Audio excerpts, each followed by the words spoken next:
Eu te incentivo também a se tornar um leitor e um examinador da palavra de Deus. Como é que vai? Eu não me canso de perguntar, não é? Como é que vai a tua leitura diária na palavra do Senhor? Lâmpada para os meus pés é a tua palavra e luz para o meu caminho.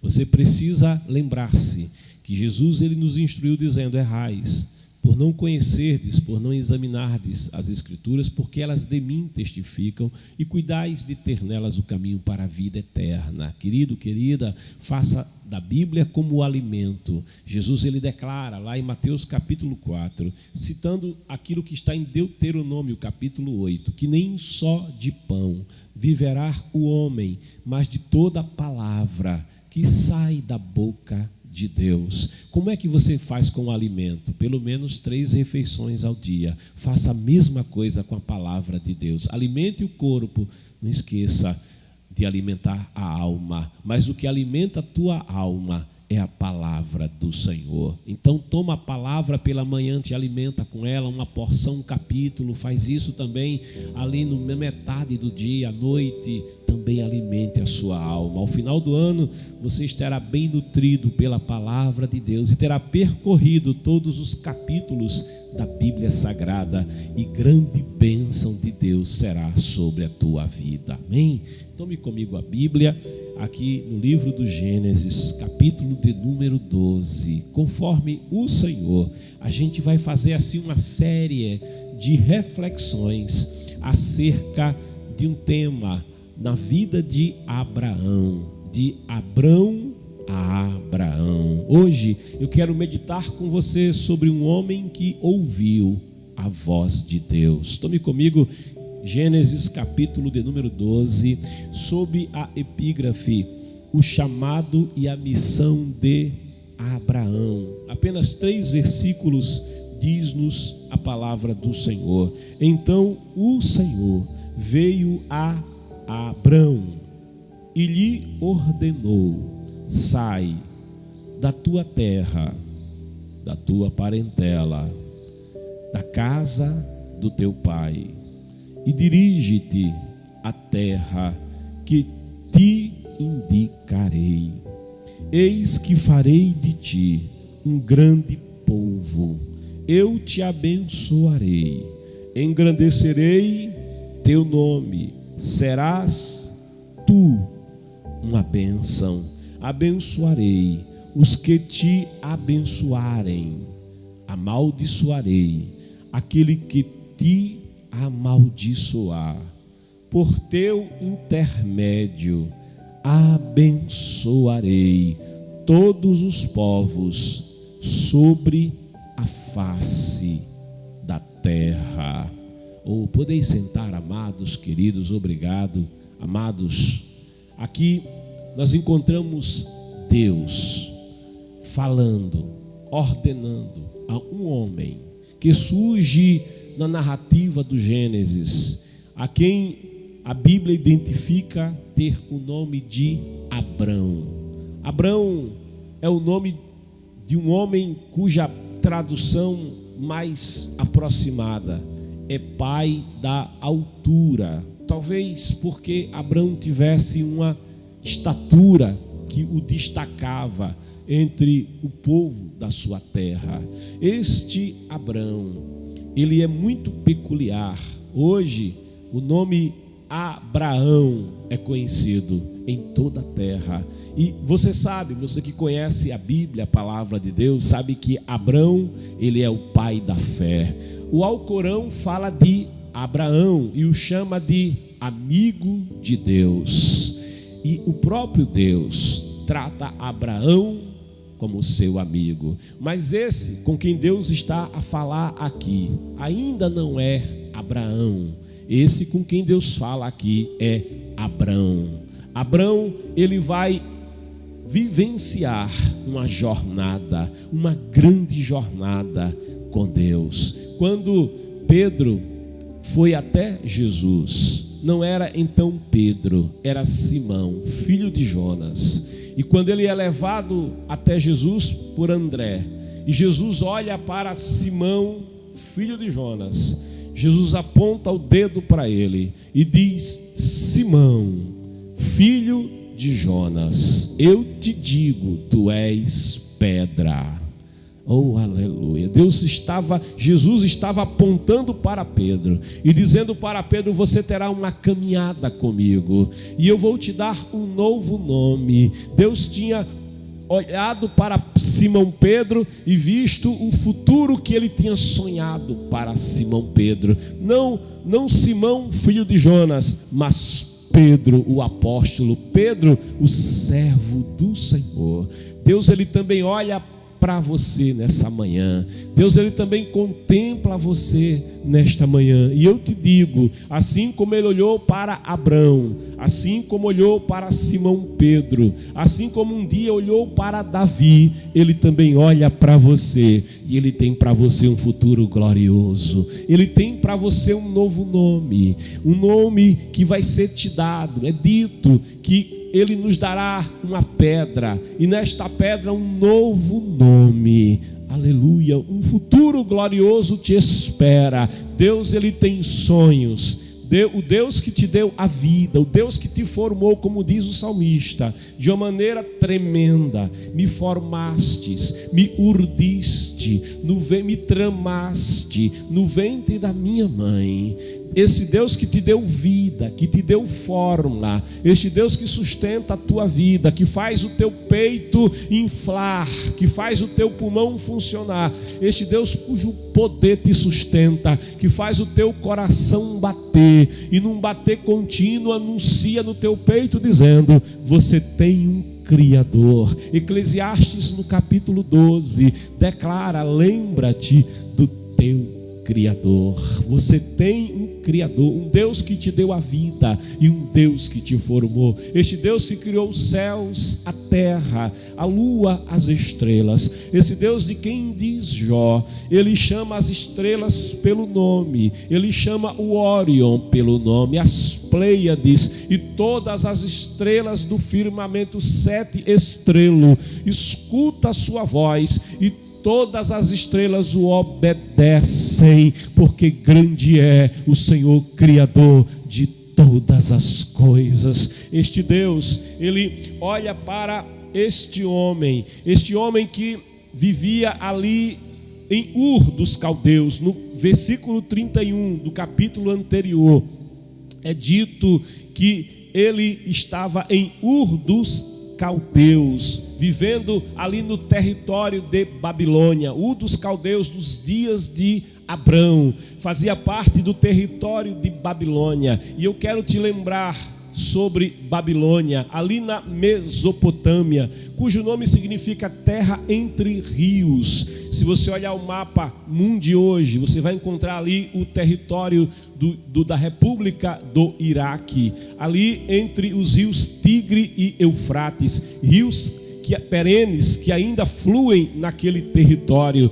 Você vai encontrar aquele território, a antiga Mesopotâmia, aonde estava a cidade de Babilônia. Cidade de Babilônia que é fundada, que é erguida a partir de Babel. Lembra quando depois do dilúvio, os homens se reúnem ali naquele território e eles, pensando em fugir da ira, em fugir do juízo de Deus, da soberania de Deus, eles pensam consigo mesmo dizendo: vamos fazer uma torre que chegue até os céus. E esse intento do homem era dizendo: assim não precisaremos prestar a Deus conta alguma, assim não precisaremos prestar ao Criador conta alguma, porque se outro dilúvio vier, nós poderemos subir nesta grande torre, neste zigurate, e aí estaremos a salvo das águas. Esses homens queriam viver, na verdade, em rebelião contra Deus, e por isso Deus, ele desce e lhes confunde as línguas. Portanto, aquele território era um território de rebeldia, era um território de confusão das línguas. Ali também, naquele território, se você voltar um pouco na palavra, lá no começo do livro do Gênesis, você vai perceber que também é o território do Jardim do Éden, porquanto o rio Tigre Tigre e o rio Eufrates, o rio Pison e outros rios fluíam ali pelo jardim do Éden. Então aquele território proximamente tinha ali o jardim do Éden, lugar da queda do ser humano. Babilônia e aquele território era um lugar sem futuro, sem perspectiva, numa visão espiritual, era um lugar de trevas. Babilônia, uma cidade que os arqueólogos até pouco tempo, eles diziam que era uma cidade mitológica, era uma cidade que não era real. Eles declaravam que a Babilônia não podia ter existido, porquanto nenhum indício se achava da grande Babilônia. Babilônia é descrita como uma cidade tão grande, de tal grandeza, cuja fortaleza, cujos muros eram inexpugnáveis. Tão grande era a cidade de Babilônia. Ali estavam, nos tempos de Nabucodonosor, uma das 7 maravilhas do mundo antigo, junto com o Colosso de Rhodes e outras maravilhas. Estavam ali os jardins suspensos da Babilônia, junto com as pirâmides do Egito. Era ali mencionado os jardins suspensos de Babilônia como uma das grandes maravilhas do mundo antigo. Mas os arqueólogos então diziam: essa cidade só existe na Bíblia, essa cidade é uma invenção dos biblistas, dos escritores bíblicos. Essa cidade é um lugar de lendas. Que surpresa que esses arqueólogos, esses que afirmam que a Bíblia Sagrada não contém a verdade histórica, não contém o valor da palavra. Um dia, há alguns anos atrás, alguém notou que lá no Iraque, em certo lugar, havia construções que se destacavam das demais construções do povo que por ali peregrinava, porquanto, não vivendo em tendas, viviam em construções feitas de tijolos. E observou-se, se perguntou a um daqueles moradores dali, aonde ele havia conseguido aquelas pedras, aquele material de construção para edificar ali sua habitação, bem como aqueles que por ali viviam. E ele apontou, e havia um monte de escombros, cobertos já por terra, pelo tempo, lugares que deixam de ser habitados. Eles vão formando camada sobre camada de poeira, de entulho. Se você tem casa, e tem, não é? Casa coberta, você sabe que ano a ano é preciso limpar o telhado da casa, porque vai acumulando terra, vai acumulando pó. E assim acontece que um lugar que fica perdido, ele vem a ser coberto completamente pelo pó da terra, pela passagem do tempo. Então ele aponta aqueles escombros, e quando se chega até aqueles escombros que eram um lugar muito vasto, se começa a escavar, e então é reencontrada a antiga Babilônia, o lugar da Babilônia. E aí os arqueólogos passam a dizer: a Bíblia tinha razão, a Bíblia declarava que a Babilônia existia, que a Babilônia existiu, e nós não críamos, mas eles vêm então e começam a escavar a Babilônia. Ainda nos dias de Saddam Hussein, muitas obras de restauração eram feitas ali naquele lugar da antiga Babilônia. No museu em Londres há uma fachada de tijolos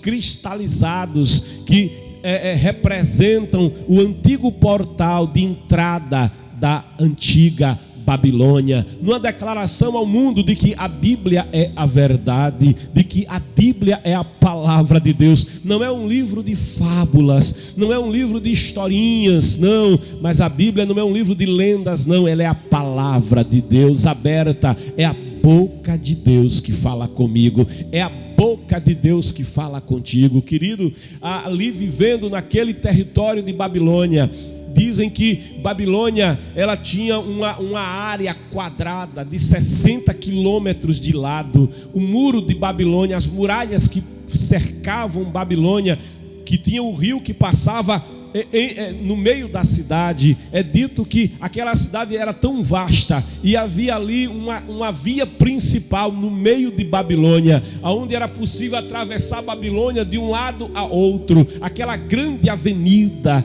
era chamada de a Avenida das Procissões, porquanto ali a cada dia se celebrava um ídolo, a cada dia se celebrava uma falsa divindade. Babilônia era um lugar de trevas, Babilônia era um lugar de prática de magia negra, Babilônia era um lugar de opressão. Babilônia, e o que Babilônia representa algo que aborrece a Deus. É nesse lugar, é nesse território que vive Abrão, é nesse lugar que Deus vai encontrar este homem chamado Abrão. Deus, ele tem um juízo contra o que Babilônia representa. Eu vou trazer para você no livro do Apocalipse. Se você puder acompanhar comigo na sua casa a palavra, tome-a e acompanhe comigo aquilo que nos diz a palavra do Senhor nosso Deus. Livro do Apocalipse, a palavra de Deus, ela vai nos declarar acerca da antiga cidade de Babilônia. Há um juízo de Deus preparado para aquilo que Babilônia representa em nossos dias, porquanto Babilônia, ela representa um sistema, e esse sistema ainda atua em nossos dias, esse sistema ainda atua no mundo moderno. Diz Apocalipse capítulo 14, no versículo de número 8, o segundo anjo, acompanhe comigo apontando agora para o futuro, o segundo anjo o seguiu exclamando, olha a exclamação que diz esse anjo: caiu a grande Babilônia, que deu de beber a todas as nações do vinho da ira da sua prostituição. É dito ainda no capítulo 17 do livro do 16 do livro do Apocalipse, capítulo 16, a partir do versículo 17, declara a palavra do Senhor: e aconteceu que o sétimo anjo derramou a sua taça no ar, e do santuário projetou-se uma voz grave que vinha do trono e exclamava: está consumado. Imediatamente ocorreram relâmpagos, vozes, trovões e um colossal terremoto. Nunca havia irrompido um terremoto de tão devastadoras proporções quanto esse, desde que o ser humano existe sobre a terra. O versículo 19 então declara: a grande cidade foi dividida em 3 partes, e as cidades das nações simplesmente desmoronaram. Deus lembrou-se da grande Babilônia e a fez beber o cálice do vinho do furor da sua ira. A palavra ainda vai dizendo acerca do sistema babilônico, aquilo que ele representa, o juízo de Deus contra a grande Babilônia. No capítulo 18 do livro das Revelações de João no Apocalipse, sob a epígrafe: a queda da última Babilônia, porquanto houve a primeira Babilônia, que hoje é apenas uma sombra, que hoje é apenas escombros, mas ainda há um sistema de Babilônia imperando no mundo. Então a palavra de Deus vai dizendo ali no capítulo 18: passados esses acontecimentos, vi descer do céu outro anjo, que possuía grande autoridade, e a terra se iluminou com o seu esplendor. Então ele bradou com poderosa voz: caiu a grande Babilônia, e tornou-se habitação de demônios e antro de toda espécie de espírito imundo e esconderijo de toda árvore impura e detestável, porquanto todas as nações beberam do vinho da cólera da sua prostituição. Os monarcas da terra se prostituíram com ela, e os negociadores da terra se enriqueceram à custa do seu luxo extravagante. Então ouvi outra voz do céu que exclamava: retirai-vos dela, povo meu, para não serdes cúmplices em seus pecados e para não participardes das pragas que a atingirão, pois os pecados da Babilônia se acumularam até o céu, e Deus se lembrou de todas as suas práticas iníquas. No verso 10 é dito: aterrorizados por causa do tormento dela, ficarão observando de longe e gritarão: ai, ai da grande cidade Babilônia, a cidade forte, como foi que em apenas uma hora chegou a tua condenação. É uma referência da primeira queda de Babilônia, quando Ciro o Grande vai tomar, quando os medos e persas vão tomar Babilônia, quando eles conseguem desviar o rio que banhava Babilônia e através do canal do rio invadem Babilônia de noite, e em uma só hora aquela grande cidade que dominava sobre povos, reis, línguas e nações, ela cai em uma só hora. No versículo 16 diz a palavra, exclamando: ai, ai da grande cidade, que estava vestida de linho fino, com roupas de púrpura e luxuosos trajes vermelhos, toda adornada de ouro, pedras preciosas e pérolas. Versículo 21 diz: então um forte anjo levantou uma pedra do tamanho de uma grande pedra de moinho e lançou-a no mar, exclamando: com semelhante violência será jogada por terra a grande cidade de Babilônia, para nunca mais ser encontrada. Querido, querida, Babilônia, ela representa um sistema, ela representa ainda um modo de opressão que permanece atuando na terra, um modo de opressão que ainda impera sobre o mundo. É nos dito na carta aos Efésios, no capítulo 6, que a nossa luta, a luta da igreja, não é contra a carne, não é contra o sangue, não é contra o ser humano, mas é contra potestades, é contra principados, é contra as forças tenebrosas da maldade que dominam, que atuam sobre a terra. Jesus, ele disse que ele se revelou, ele veio à terra para desfazer as obras do diabo, aquele que impera na antiga Babilônia. Ele declarou também da sua igreja, ele disse: esta é a minha igreja, e as portas do inferno não prevalecerá contra ela. Esse sistema de Babilônia, ele se opõe à igreja. Esse sistema de Babilônia, ele se opõe à luz do evangelho. Existe uma batalha espiritual, existe uma batalha sendo travada, não contra carne e sangue, mas contra principados, potestades, que se utilizam inclusive de governos, que se utilizam inclusive de legisladores, de intelectuais, para se oporem ao evangelho, para se oporem à luz de Cristo. Em meio a esse lugar de densas trevas, em meio a esse lugar de grande idolatria, Deus vai encontrar Abrão.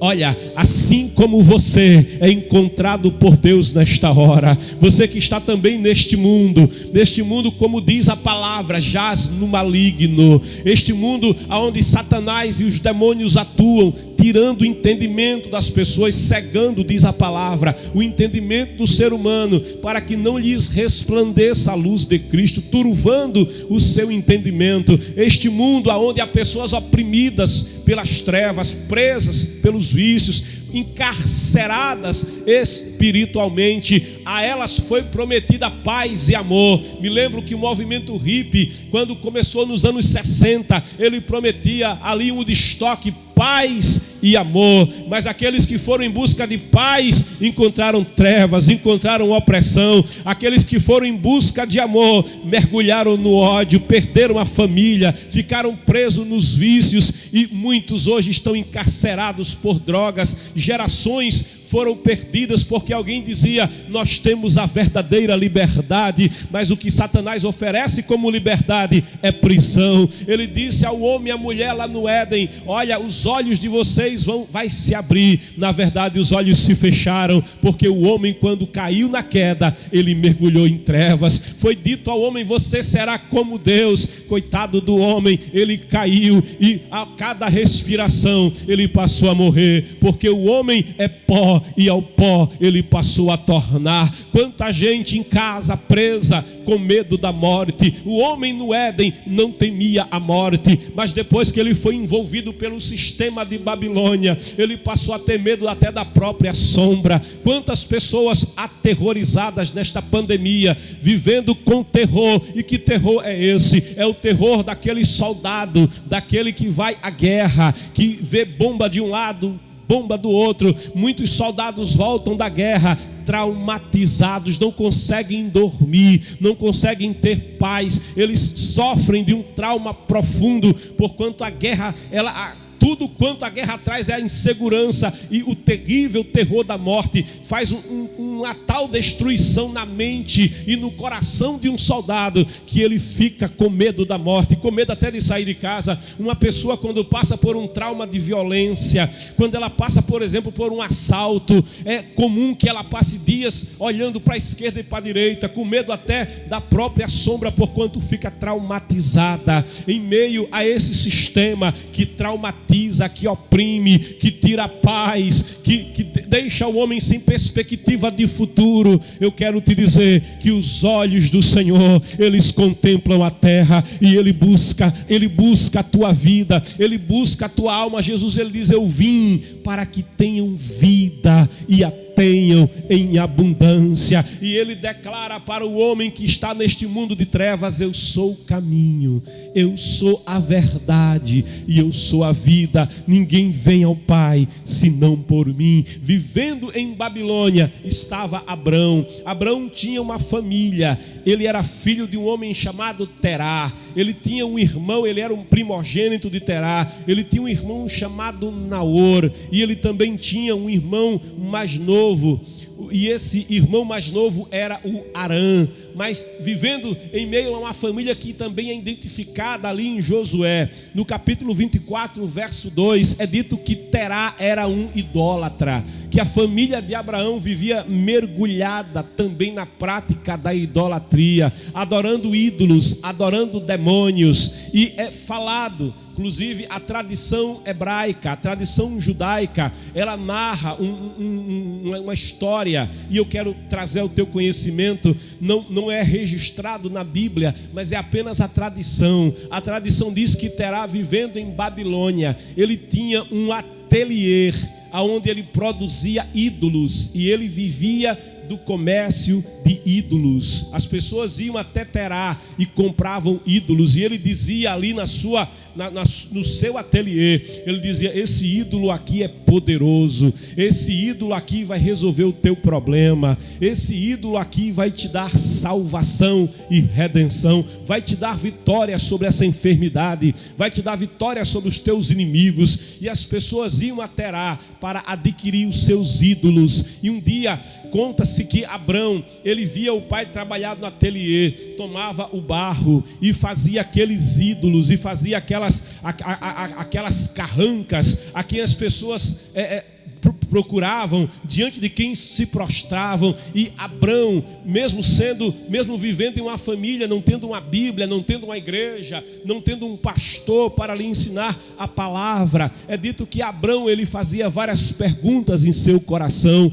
ele fazia vários questionamentos na sua alma. A propósito desses questionamentos, eu quero trazer você aqui para o livro do profeta Isaías. Se você puder, me acompanhe no livro do profeta Isaías, capítulo 44. Profeta Isaías, no capítulo 44, o Senhor, ele declara em sua palavra, 44, versículo 5, diz a palavra do Senhor: um dirá: eu sou Yahvé, e outro chamará a si mesmo pelo nome de Jacó, e ainda outro escreverá na própria mão: pertenço ao Eterno, e tomará o nome de Israel por sobrenome, porquanto isso é um contexto que a partir do versículo 2 que diz: assim declara Yahvé, que te criou e te formou desde o ventre e que te ajudará. Não temas, ó Jacó, servo meu, o incorruptível Yeshurun, a quem escolhi, porque despejarei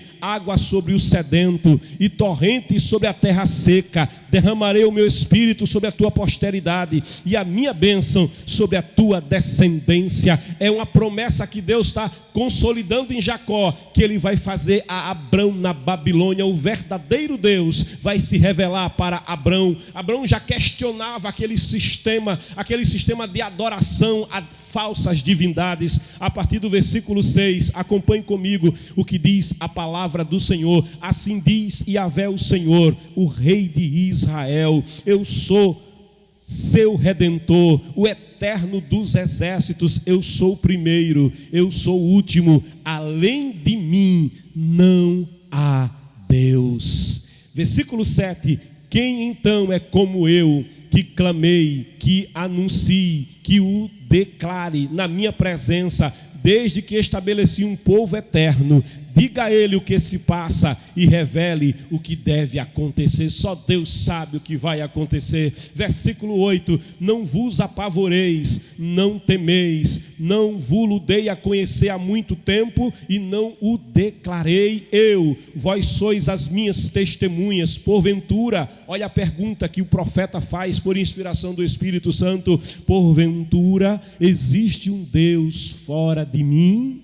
Não existe nenhuma outra rocha, não conheço nenhuma. É o próprio Senhor, é o Espírito de Deus falando, e vai declarando da sua palavra, versículo 9: os que modelam ídolos nada são, as suas obras de arte e objetos preciosos não podem lhes trazer nenhum proveito. Tudo isso é vão, as suas testemunhas nada veem e nada sabem, a fim de que sejam humilhados por seus próprios feitos. Versículo 10: quem é que esculpe ou modela um Deus, e esse Deus é com D minúsculo, e funde uma imagem que nada lhe serve? Com certeza todos os seus companheiros e devotos serão envergonhados, bem como os seus artífices, que não passam de seres humanos. Reúnam-se todos eles e se apresentem, todos eles se encherão de espanto e de humilhação. Versículo 12: o ferreiro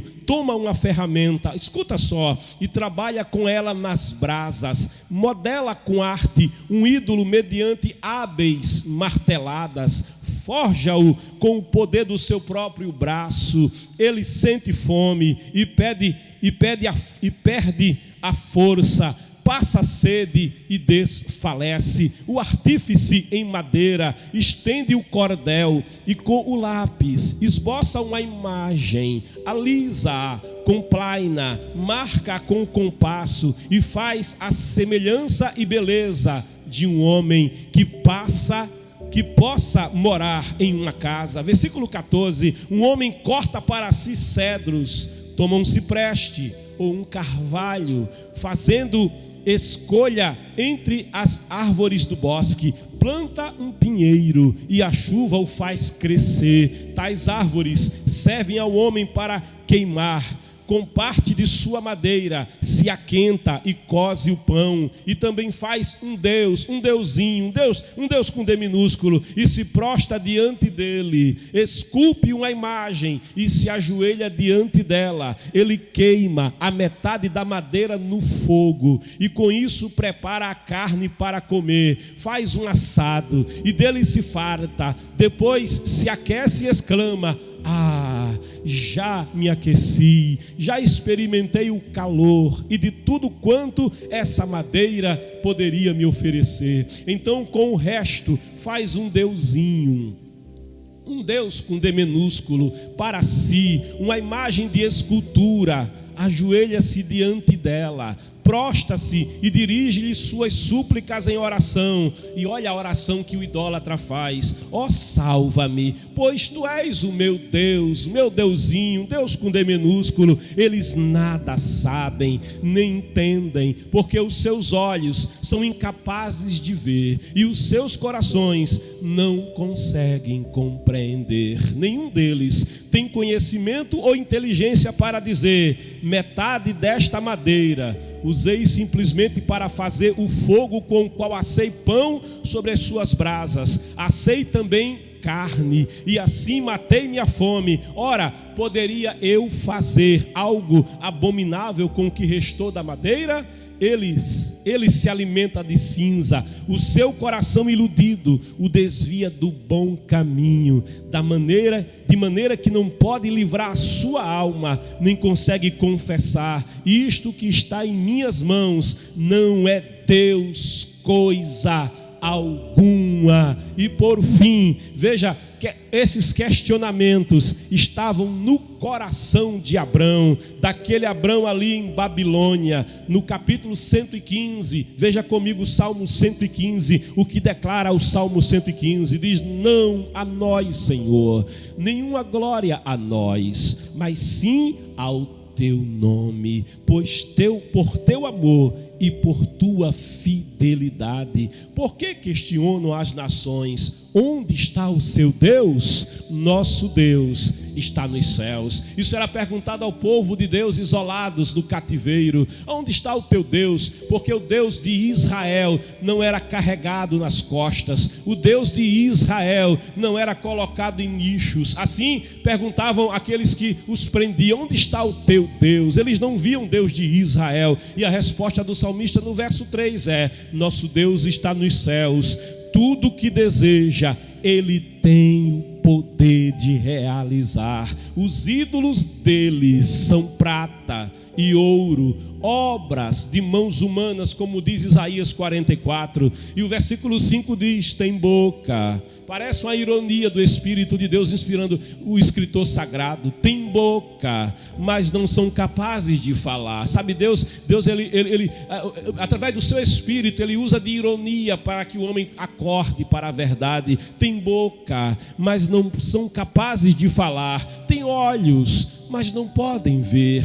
Tem ouvidos, mas não conseguem ouvir. Nariz, mas não possuem olfato. Suas mãos não apalpam. Seus pés não caminham. Som nenhum emite sua garganta. Olha o que diz o verso 8: sejam como eles quem os fabrica, e todos os que neles depositam confiança. E o verso 9 diz: confia no Senhor, ó Israel. Eu vou dizer de novo para você: confia no Senhor, ó Israel. Ele é o seu auxílio e o seu escudo. Se você pode dar glória, glorifique ao único e verdadeiro Deus. Versículo 10: confiai no Senhor, ó casa de Arão, Ele é o seu socorro e a sua proteção.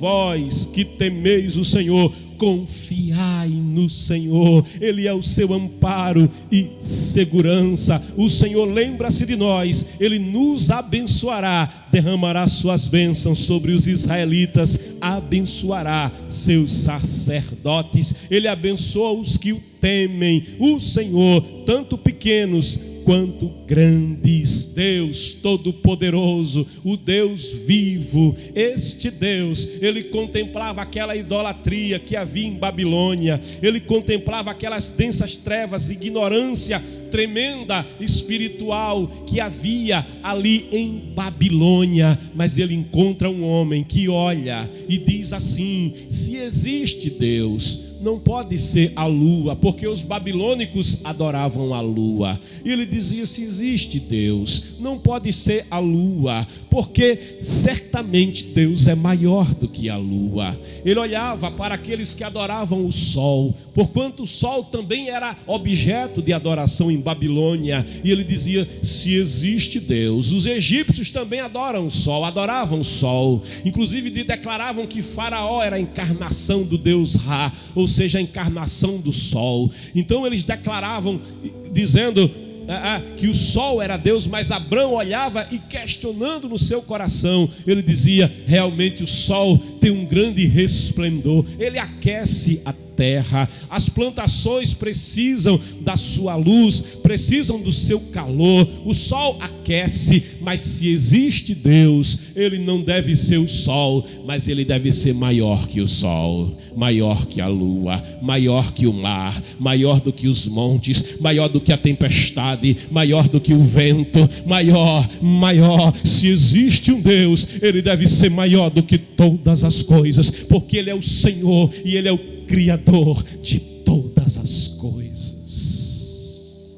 Abrão não tinha uma Bíblia, Abrão não tinha um pastor, mas ele já sentia no coração aquilo que era gerado pelo Espírito de Deus, aquilo que é declarado a Moisés em Êxodo, no capítulo 20. Eu quero fazer leitura com você, se você puder me acompanhe. Êxodo 20 diz: e Deus falou todas estas palavras: eu sou Yahvé, o Senhor teu Deus, que te fez sair da terra do Egito, da casa da escravidão. Não terás outros deuses, é com D minúsculo mesmo que a Bíblia escreve. Não terás outros deuses falsos além de mim. Não farás para ti nenhum ídolo, nenhuma imagem esculpida, nada que se assemelhe ao que existe lá em cima nos céus, ou embaixo na terra, ou mesmo nas águas que estão debaixo da terra. Olha só o que diz o verso 5: não te prostrarás diante desses deusinhos, e não os servirás, porquanto eu, o Senhor teu Deus, sou um Deus ciumento, que puno a iniquidade dos pais sobre os filhos, até a terceira e quarta geração dos que me odeiam. Olha o verso 6: mas que também ajo com amor até a 1000ª geração, para aqueles que me amam e guardam os meus mandamentos. Abrão estava em Babilônia, cercado de idolatria, cercado de trevas, cercado de opressão espiritual, de ignorância espiritual, mas ele dizia em seu coração: se há um Deus, não é a pedra; se há um Deus, não é o ouro, não é a prata; se há um Deus, não é a madeira de cedro, não é a madeira do carvalho, não é o rio Eufrates, nem o rio Tigre. Se existe um Deus, ele é todo poderoso, a terra não pode contê-lo, os céus e o céu dos céus não pode contê-lo, porque ele é todo poderoso. E ele no seu coração não cria nos deuses de Tera, nos deuses que seu pai Tera fabricava, nos deuses que seu pai Tera vendia. E um dia é dito ali na tradição judaica que Terá, ele precisou fazer uma viagem, e naquela viagem ele precisava de alguém que tomasse conta do ateliê, e ele pede ao seu filho Abrão, seu primogênito, e lhe diz: Abrão, meu filho, eu, seu pai, vou fazer uma viagem, eu vou mercadejar, me encomendaram um Deus aqui, e eu vou levar aqui uns deuses para outras nações, porque agora eu vou exportar os deuses de Babilônia. E Abrão, ele fica encarregado durante aquela peregrinação de seu pai, que ia agora levar deuses para outras nações, para socorrer outras nações. Abrão fica tomando conta do ateliê. E é dito que um dia, ao abrir o ateliê, ele vê uma mulher que chega, uma babilônica. Ela chega e se prostra diante de um ídolo, e ela faz uma oferenda àquele ídolo, e ela derrama lágrimas diante do ídolo. E Abrão fica olhando para aquela cena, e condoído no coração, ele pensa consigo dizendo: mas esta mulher, ela está se prostrando diante de um ídolo feito pelo meu pai, um ídolo que eu vi o meu pai fazer lá no seu ateliê, e ela chora, e ela clama por socorro e salvação, e ainda faz uma oferenda. Abraão foi se enchendo de uma indignação, ele foi tomado de uma indignação diante daquilo, e é dito que quando aquela mulher se retira, ele pega um porrete. É a tradição judaica, viu, irmãos? Ele pega um porrete e, armado com aquele porrete, ele chega naquele ídolo e dá uma uma pancada, e aquele ídolo se quebra em vários pedaços. Ele se vira, tem outro ídolo na esquerda, ele dá outra pancada e aquele ídolo vem abaixo. Ele vê outro deusinho encostado num canto assim, num instante, ele pega o porrete, pá, e arrebenta o outro ídolo, e ele vai quebrando todos os ídolos que o pai Terá tinha feito, e quebra tudo, e só deixa inteiro um ídolo grande que tinha lá no ateliê. É o que diz a tradição.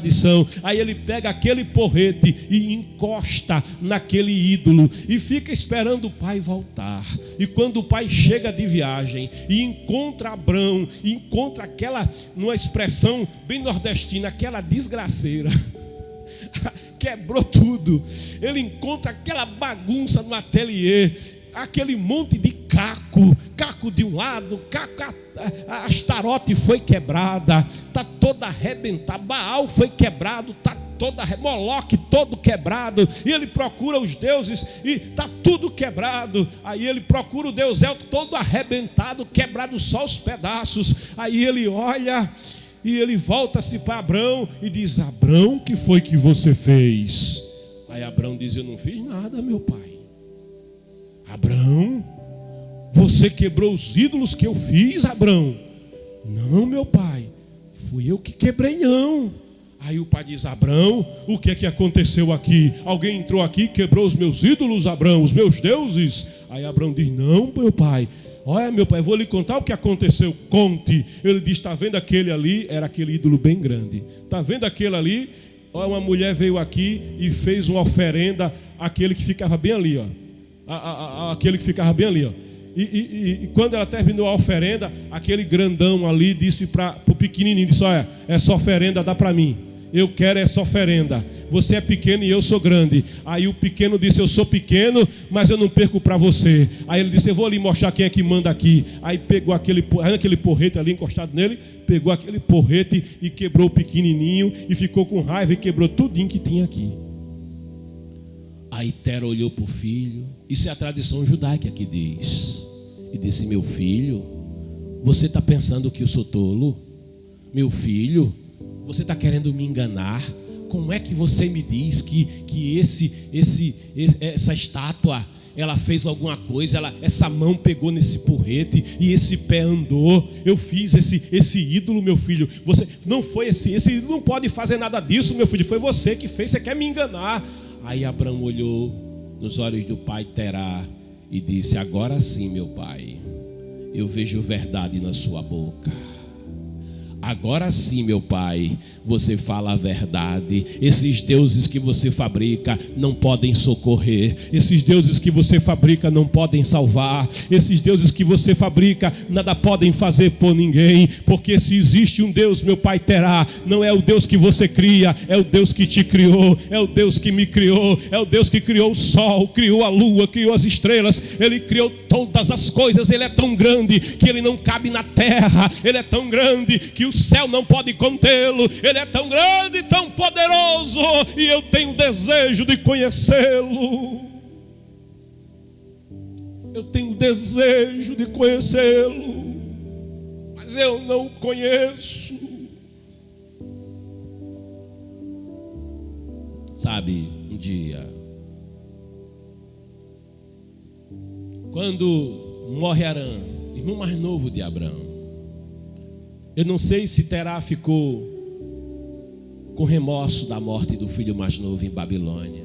Os deuses de Babilônia não puderam socorrer o caçula. É terrível um filho enterrar o pai, mas é natural da vida. Agora, o pai enterrar o filho e enterrar o filho caçula, isso vai contra a ordem natural das coisas. E é essa experiência que Terá vai viver. É essa experiência que Abrão, Naor irão viver, que aquela família vai viver. E é dito que após a morte de Arão, eu não sei se Babilônia parece que perdeu o sabor para Terá. E Terá disse: meu filho, vamos embora de Babilônia.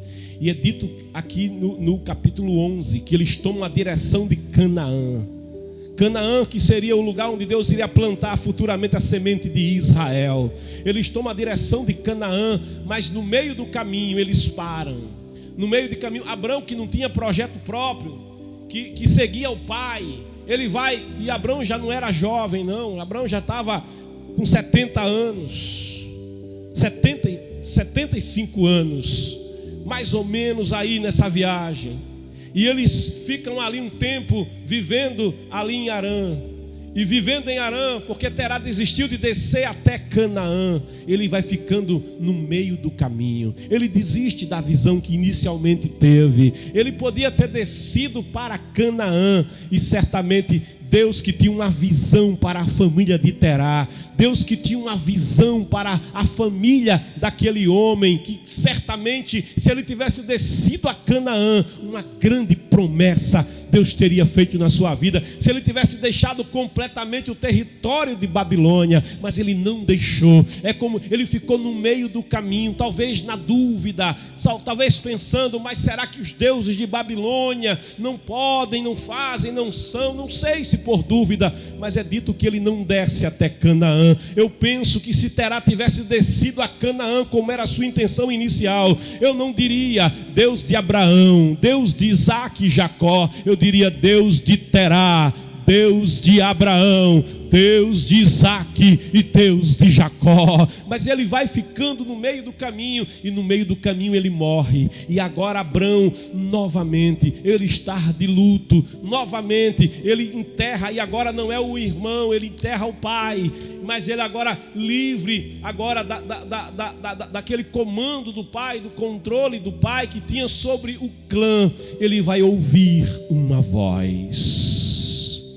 Ele escuta o bradar de uma voz. Ele não vê quem fala com ele, ele não toca em quem fala com ele, mas ele escuta uma voz. Aquela voz que é como a voz de muitas águas, aquela voz que quando fala quebra os cedros, despedaça os cedros do Líbano, aquela voz que quando fala despede chamas de fogo, aquela voz que quando fala é como trovejar, aquela voz que quando fala toda a terra se cala para ouvir. Ele escuta uma voz, e quando ele escuta a voz diz para ele: então o Senhor, aqui é o verdadeiro Deus, então o Senhor veio, porque Ele é vivo, Ele não é carregado, é Ele que vai. Oh, aleluia! Ele não é levado pelo homem, é Ele que se apresenta até o homem, é Ele que se move, é Ele que tem todo o poder. É dito no princípio, criou Deus os céus e a terra, e o Espírito do Senhor pairava sobre a face das águas. Ele se move, Ele tem todo o poder, Ele está em toda parte, e este Deus vem até Abrão, pai da altura, vem até Abrão que desejava conhecê-lo, e lhe ordenou. Ele ouviu uma ordem da parte de Deus, e essa ordem é clara. Essa ordem diz: sai da tua terra, sai de Babilônia, sai desse lugar de trevas, sai das trevas, vem para a luz. Deixa esta vida antiga, abandona esses valores antigos desta sociedade aonde você nasceu, que te educou e aonde você cresceu. Deixa as trevas, deixa este lugar de trevas, sai desta terra sem futuro, sai da tua terra. Aí ele diz: sai da tua parentela. Imagine deixar sua pátria, imagine deixar o lugar onde você vive. Não é uma decisão muito fácil não, é uma decisão difícil, é deixar tudo. Um moço chegou diante de Jesus e disse: que devo fazer para herdar a vida eterna? E Jesus, olhando para ele, aquele moço rico, ele disse: olha o que diz a lei, amarás o Senhor teu Deus sobre todas as coisas, honra o teu pai, honra a tua mãe, mãe, guarda a lei, ama o teu próximo. E aquele moço, olhando para Jesus, disse: tudo isso tenho feito desde a minha mocidade. Aí Jesus olha o coração e vê que ele é apegado às riquezas, vê que ele é apegado às posses que tem, vê que o coração dele não está em Deus, mas está nas suas posses. Aí ele diz: olha, então deixa tudo que te impede, deixa tudo que está entre você e Deus, abandona as riquezas, abandona as tuas posses, e aí me segue, e faz de mim o teu tesouro. Ajuntai, ele diz, tesouro no céu, porque aqui a traça corrói, aqui a ferrugem destrói, o ladrão rouba, mas aquele que ajunta tesouro no céu, onde está o tesouro está o coração. Se o meu tesouro estiver com Deus, o meu coração pertencerá unicamente a Deus, e nenhum Deus eu terei diante do Senhor, nem a casa, nem os bens, nem as posses, nem mamon, nem nada. O dinheiro também pode se tornar uma idolatria e um Deus para muitas pessoas. A quem diga: o meu Deus é o dinheiro, e a quem faça pacto com as trevas para possuir bens aqui neste mundo. Ele olha para aquele moço e diz: deixa tudo isso, aí vem e me segue. Aquele moço pesa, ele não conseguia largar as riquezas, ele esteve com Jesus, ele ouviu a voz de Jesus, ele ouviu a ministração de Jesus, ele ouviu aquela voz que falava com ele ouviu aqueles olhos penetrantes que penetraram até a sua alma, mas ele não consegue se livrar daquilo que o prendia, e ele cabisbaixo das costas para Jesus, e ele não escuta a voz. Mas nesta manhã você está ouvindo também a voz. Nesta manhã há uma voz que fala contigo. Nesta manhã não é a voz do pregador, não, a voz que fala contigo, ela faz arder o coração. A voz do pregador chega apenas aos teus ouvidos, mas a voz de Deus, ela fala por dentro, ela arde por dentro, ela insta com você, na tua alma, no teu coração. Você vai sentindo a sua voz, o impacto da sua voz. Sinta o impacto da voz de Deus falando contigo nesta hora. Sai, sai, sai dela, povo meu. Sai da tua terra,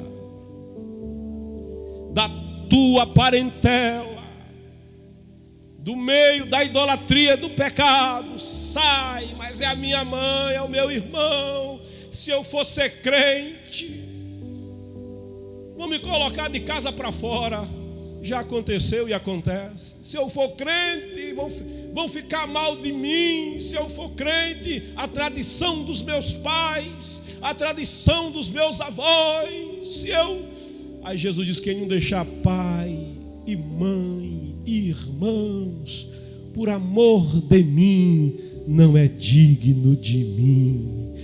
Sai da tua terra, do meio da tua parentela, deixa tudo que te impede. É isso que a voz de Deus está falando para Abrão: da casa do teu pai, sai do domínio deste lugar que te domina, que te prende, que te impede. Sai da casa do teu pai. Aí o Senhor tem uma direção para ele, Deus tem uma visão para ele, Deus tem um projeto para ele. Olha, Deus tem um projeto para você, Deus tem uma direção para você, Deus tem um caminho para você. Jesus é o caminho. Ele disse: eu sou o caminho, anda no caminho. Eu sou a verdade, creia na verdade. Jesus, ele diz: e conhecereis a verdade, e a verdade vai te libertar. Jesus é a vida, ele tem vida para você. Não é uma vida qualquer, é vida, é vida, é vida, é vida em abundância. É o que ele tem para te dar.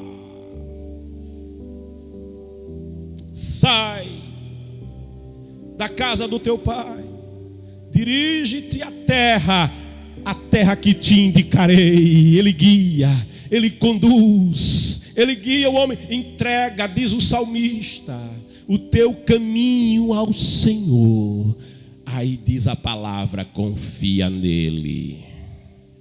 Tem que confiar. Quem escuta uma voz precisa entregar. Abrão precisava entregar. Aí Sarai dizia: você vai embora, vai deixar o nosso país, vai deixar aqui a nossa vida aqui em Babilônia, aqui no território de Arã, para ir para Canaã. Teu pai desistiu e você agora quer ir. Abrão, que garantia você tem? Abraão dizia: eu ouvi uma voz. Mas que voz é essa? É a voz daquele que ninguém pode ver. Que voz é essa? É a voz daquele que ninguém pode tocar. Que voz é essa? É a voz daquele que ninguém pode carregar porque ele é grande. Que voz é essa? É a voz do Todo-Poderoso. É a voz daquele que não é fruto da imaginação do homem. Não, a sua voz, ela tem poder. Ele falou comigo e eu não posso resistir à sua voz. Entrega. Ele estava disposto a entregar. Entrega o teu caminho ao Senhor. Confia nele. Abraão precisava confiar. Quem confia, entrega. Quem confia, age. Quem confia, descansa. Oh glória.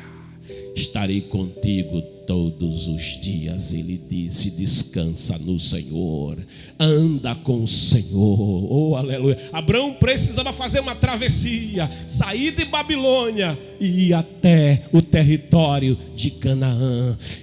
Uma terra que Deus ia indicar, uma direção que Deus estava lhe dando. Olha, é dito que em 1958, escuta essa ilustração, o grande equilibrista, o Charles Blondin, ele resolveu fazer uma grande travessia. Ele estendeu um cabo ali nas cataratas do rio Niágara, que fazem fronteira com o Canadá e os Estados Unidos. Imagine ali em Foz do Iguaçu, as cataratas do Iguaçu aqui no sul do Brasil é semelhante às cataratas do Niágara. E ele estende um cabo que vai de um lado a outro, mas aquele cabo não era de aço, era uma corda muito grossa, e é colocado de um lado a outro, e ele então diz: eu vou atravessar de um lado para outro, eu vou sair do lado americano até o lado canadense, e aquilo chama a atenção. Depois eu vou voltar do lado canadense para o lado americano, e é dito que as pessoas, os jornais publicam aquele grande feito que o Charles Blondin se propunha, aquele grande show de entretenimento. E as pessoas tomam ônibus, tomam trem, vem de Toronto, uma grande multidão vai se juntar ali. Quando chega a hora da travessia, quando a multidão está ali reunida, os repórteres, a transmissão pelas rádios daquilo que estava acontecendo naquele momento, a televisão ainda não era como hoje, mas então Charles Blondin, ele toma aquela haste que o equilibrista usa para fazer a travessia, e ele começa aquela travessia com cuidado, um pé na frente do outro. Perigoso, se ele caísse nas águas, ele podia morrer. Se ele caísse, se ele tombasse, ele não teria como ser socorrido, porquanto as pedras lá embaixo certamente estraçalhariam ele na fossa das águas. Então ele vai com muito cuidado dar um segundo passo. As pessoas mal respiram. Charles Blondin está fazendo aquela grande travessia naquele momento. Que desafio para aquele homem. E alguém já fazia aquelas apostas. Será que ele consegue? Será que ele não consegue? Ali tem uma cultura de fazer apostas. As pessoas apostavam de um lado para o outro, e ele ia atravessando. O vento soprava, ele podia cair, mas ele vai passo após passo, com cuidado e com firmeza. Ele faz a travessia e ele chega do outro lado. Quando ele chega do outro lado, a multidão ovaciona com muitas palmas. Há uma grande comemoração no meio daquela multidão. Então ele faz um desafio. Ele diz: quem acredita que eu sou capaz de atravessar de um lado para outro? Todo mundo acreditava porque viram ele atravessar. Mas ele pergunta então: quem confia a sua vida de atravessar comigo? Quem confia? Eu vou colocar nas minhas costas aquele que confiar, e ele não vai precisar andar sobre a corda, porque quem vai andar sobre a corda serei eu, mas ele vai nas minhas costas. Quem confia? E aí todo mundo olha para ele com medo. Aí um recua, outro recua, ninguém aceita o desafio. Ele chega para o seu empresário e diz: você é meu empresário, empresário. Sou. Então você confia em mim? E o empresário olha para ele e diz: está certo, eu aceito, eu vou contigo. Aí o empresário dele pula nas costas do Charles Blondin e ele começa a fazer a travessia agora. Não é só ele vai carregando alguém nas costas, ele vai carregando alguém que não consegue andar sobre as cordas, alguém que não pode por si mesmo atravessar aquele precipício, alguém que não tem a capacidade nem a habilidade, mas ele vai carregando aquele homem nas suas costas, aquele homem preso nas costas dele. Mas o apostador, quando ele chega no meio da travessia, ele diz: eu vou perder agora muito dinheiro. Aí pega uma faca, vai nas cordas e começa a cortar a corda. Antes que ele consiga romper o cabo, alguém o impede de terminar aquele trabalho. Mas a corda agora perdeu pressão, agora a corda perdeu tensão,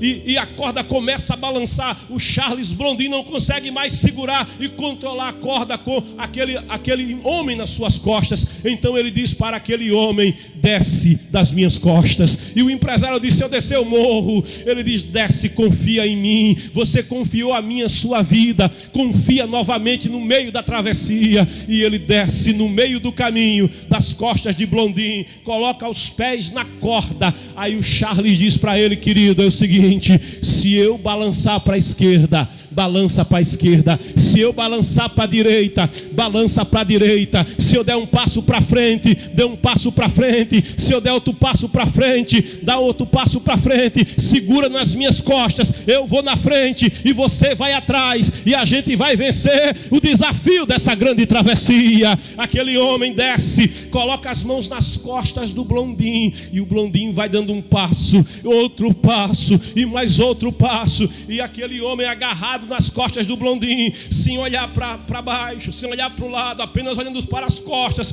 porque não conseguia. Se olhasse para o lado, desistia ou caía. Ele olha apenas para Blondin. Blondin vai na frente, ele vai atrás. O Blondin dá um passo, ele dá outro, e eles vão fazendo a travessia e chegam do outro lado. Deixa eu dizer algo de Deus para você agora. Há uma travessia que Abrão precisava fazer: sair de Babilônia e ir até Canaã, e até o lugar onde Deus havia mostrado, onde Deus havia revelado. O Senhor tem um convite para você: sai da tua terra, do meio da tua parentela, escuta a voz de Deus.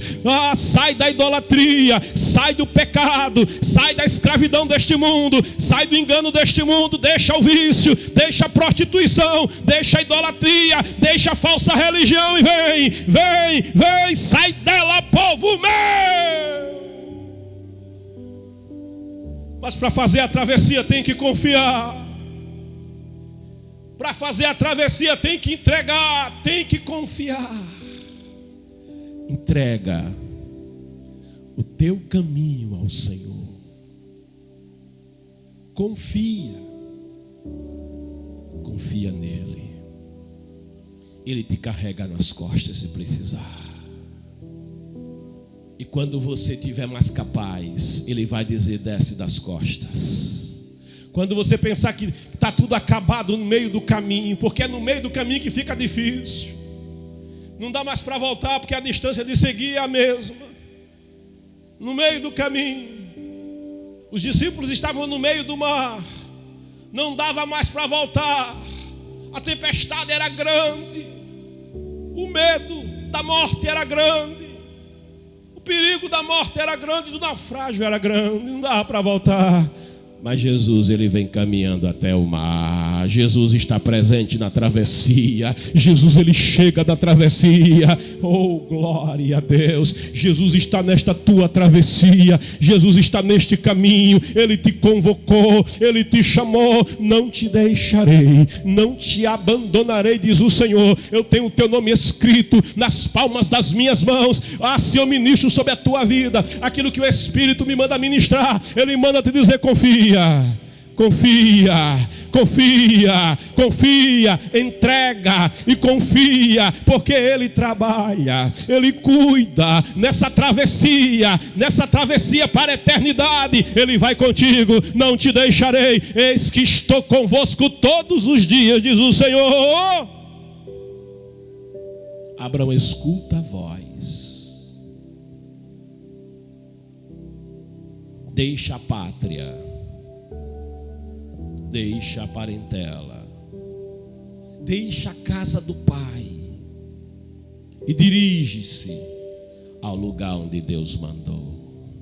Ele começa agora a andar com Deus. Deus, Ele tem um chamado para você. Vinde a mim, é o chamado do Senhor. Todos os que estáis cansados, todos os sobrecarregados, todos os oprimidos, e eu vos aliviarei. Tomai sobre vós o meu jugo. Pega esse fardo pesado que te oprime agora, coloca ele sobre Jesus.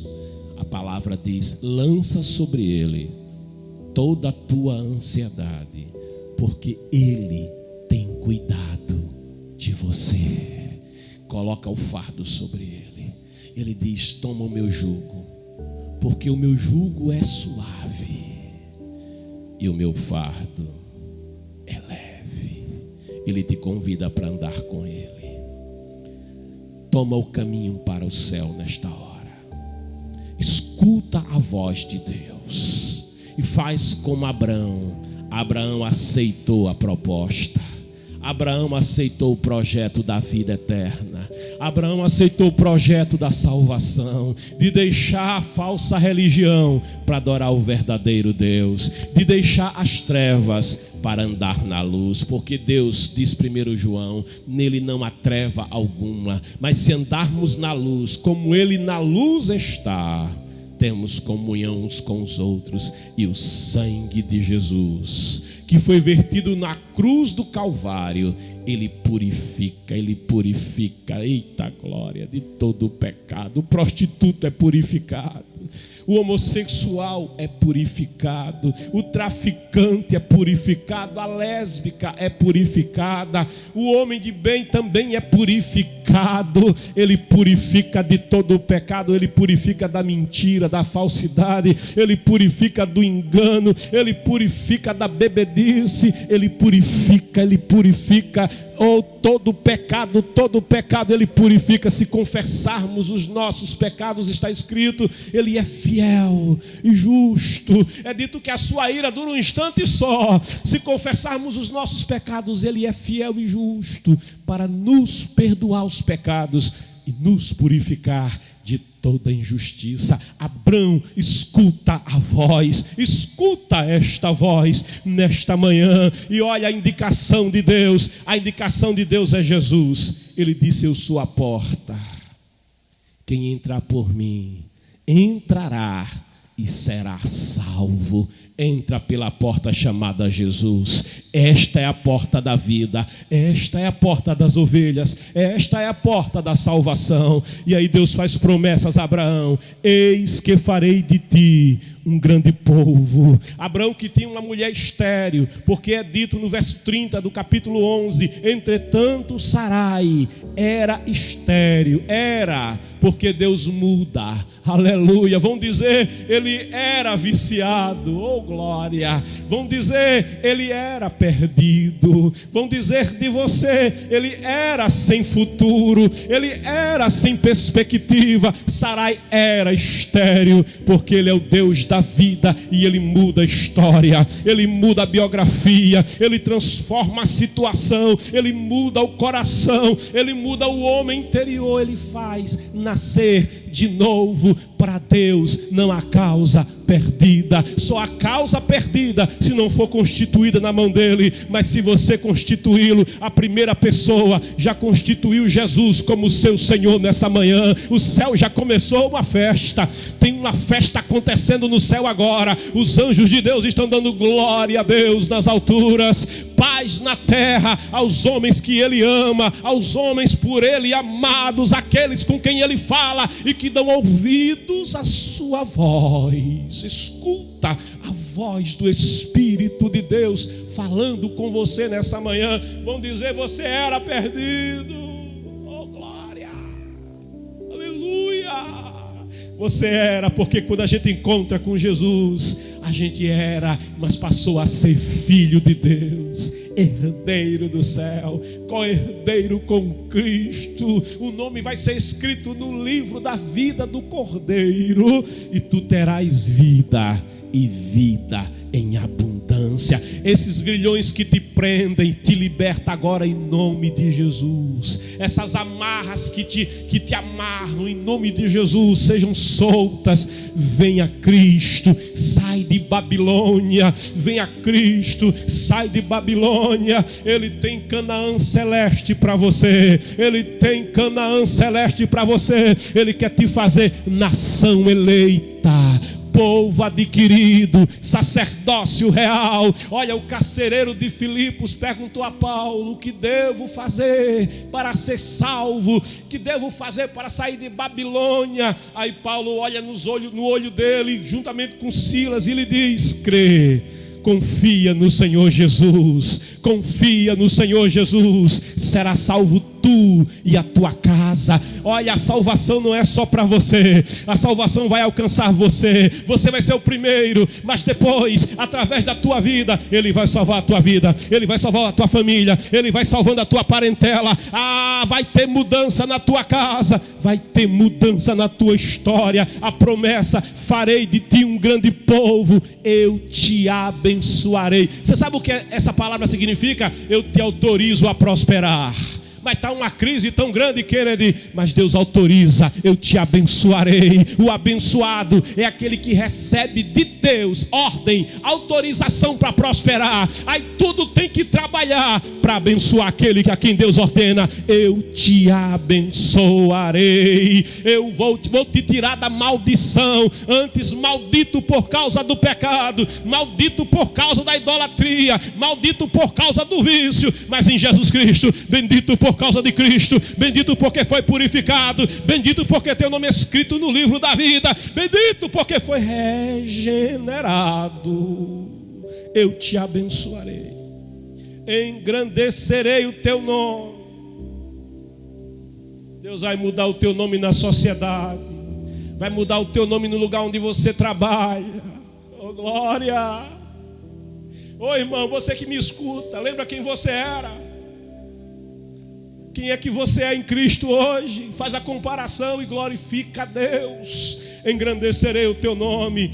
Serás, recebe aí, querido, serás tu uma bênção. Você que já é da aliança, serás tu uma bênção. Bênção na empresa, bênção na família, bênção na igreja, bênção aonde chega, bênção aonde põe a mão. Bendito ao entrar, bendito ao sair. Pode vir contra ti por um caminho, mas por 7 vão sair em disparada com medo de ti. Bendito, bendito o teu ventre, bendito os teus filhos, bendito o teu marido, bendito a tua esposa, bendita a tua casa, bendita a tua comida, bendita a tua panela, bendito o teu dinheiro, bendito o teu trabalho. O Senhor te faz bendito na terra.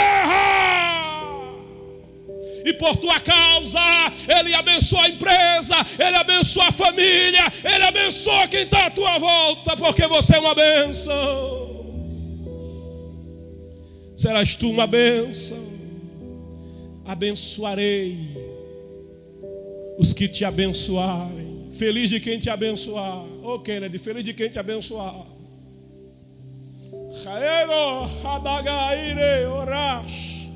Aquele que recebe profeta na condição de profeta tem galardão de profeta. Feliz de quem abençoar o povo de Deus.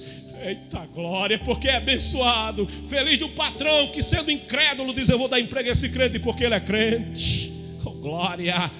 Aleluia, vai ter a bênção de Deus sobre a tua casa. Eu me lembro de um moço que era crente, no tempo que não tinha supermercado, no tempo que a feira, eu não sei se vocês são do meu tempo, no tempo que na feira vendia o feijão a granel, era um saco grande assim. Hoje você vai no supermercado e encontra o feijãozinho já embalado, mas naquele tempo não. O camarada pegava uma peça, eu esqueço o nome, enchia de feijão, aquele utensílio, derramava no saco e ia pesando no peso. Aleluia. Aleluia. E é por isso que a Bíblia mandava dizer: olha, tenha peso justo, que é para não enganar o cliente. E aquele homem que vendia feijão a granel, arroz a granel ali naquela mercearia, era uma mercearia. Aquele homem, ele um dia chegou para um rapaz que ele deu emprego, e o rapaz era crente da Assembleia de Deus, e disse ao rapaz: olha, rapaz, esse feijão aqui só é bom a parte de cima, porque lá no fundo o feijão é velho. Faziam isso também.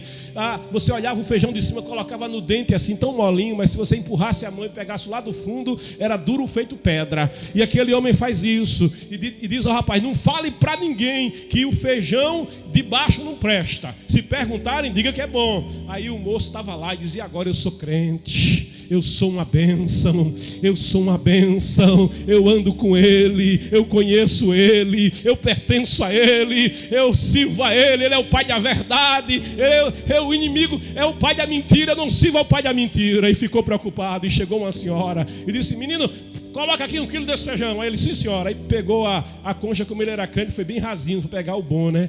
Mas a mulher vai e pergunta: meu filho, esse feijão é todo bom, de cima tem embaixo ou tem feijão ruim embaixo? Aí ele parou. Aí disse: olha, minha senhora, é o seguinte, eu não posso mentir, só é bom a parte de cima, a camadinha de cima, embaixo o feijão é velho. Aí a mulher disse: isso é absurdo, e disse umas coisas lá e foi embora. E o patrão estava perto e viu. Aí chamou ele: se eu não lhe disse que você não falasse que a parte de baixo não era velha? Sim, o senhor falou. E por que você não obedeceu? Aí o rapaz disse: porque eu sou crente, eu preciso obedecer ao meu Deus, para que eu não deixe de ser uma bênção. Aquele patrão enfesado vai embora e despediu ele. E ele foi para casa sem emprego, dizendo: Senhor, eu fiz tudo certo, ainda fui penalizado, perdi o trabalho, perdi o emprego.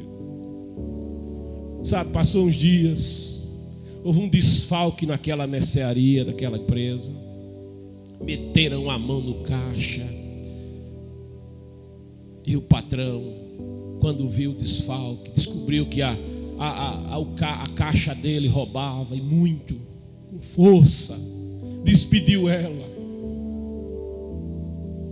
Aí disse: e agora? Eu não posso entregar o caixa a qualquer pessoa. Eu confiava tanto nessa funcionária, e ela me roubando, que eu não posso entregar o caixa da empresa a qualquer pessoa. O que é que eu faço agora, hein? Aí ele lembrou-se. Aí ele disse: o irmão, aquele menino não mente, perdeu o emprego, mas não mentiu. Quem não mente também não rouba. Aí mandou chamá-lo, aumentou o salário dele, entregou o caixa da empresa a ele, colocou nele a confiança, porque quem está na aliança é uma bênção, é uma bênção, é uma bênção, é uma bênção. Tu serás uma bênção, abençoarei os que te abençoarem, ai de quem se levantar contra ti, amaldiçoarei aquele que te amaldiçoar. Não tem capeta do inferno, não tem obra de magia negra, não, mas não tem mesmo, aleluia, que se levante contra o povo de Deus, porque o Senhor é o guarda de Israel. Recebe aí: aquele que habita no esconderijo do Altíssimo, a sombra do Onipotente descansará. Direi do Senhor: Ele é o meu Deus, Ele é o meu refúgio, Ele é a minha fortaleza. Nele eu esperarei, nele eu confiarei, nele eu estarei seguro. Abençoarei, amaldiçoarei aquele que te amaldiçoar. E olha, por teu intermédio, abençoarei todos os povos da face da terra. Sabe por que Deus prometeu isso a Abraão? Porque da descendência de Abraão vai vir Jesus Cristo, que vai morrer na cruz do Calvário. E todo aquele que olha para Jesus e faz como homem da cruz e o constitui como seu Senhor, é abençoado, é salvo e é transformado. Eu te convido: aceita Jesus como teu único, suficiente, exclusivo, eterno Senhor e Salvador. Escuta a voz de Deus.